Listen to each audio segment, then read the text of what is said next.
ذرا یاد کیجیے، غذا اور اس میں موجود تغذیاتی مادے جسم کے لیے کس طرح مفید ہیں؟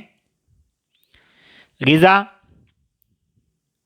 اور تغذیاتی مادے جسم کی نشو و نما اور بالغی کے لیے بہت ضروری ہے۔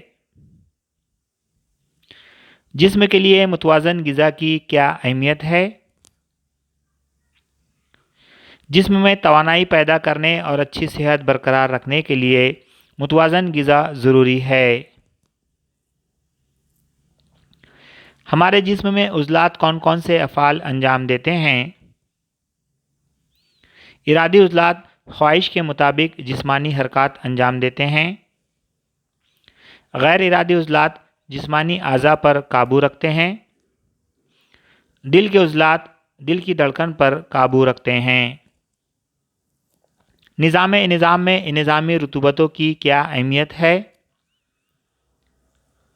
ان رطوبتوں میں خامرے ہوتے ہیں جو تماسی عامل کی طرح کام کرتے ہیں اور کیمیائی عمل کی رفتار تیز کر دیتے ہیں۔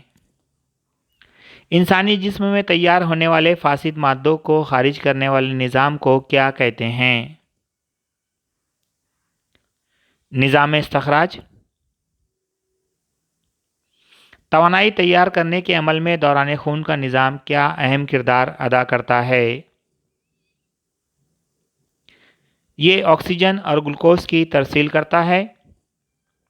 آکسیجن کی مدد سے گلوکوز کی تکسید کے ذریعے توانائی تیار ہوتی ہے۔ انسانی جسم کے اندرونی افعال پر کس طرح قابو رکھا جاتا ہے؟ ان افعال کی کتنی قسمیں ہیں؟ عصبی نظام اور بے کناتی غدود کا نظام، یہ جسم میں قابو اور ہم آہنگی کو برقرار رکھتے ہیں۔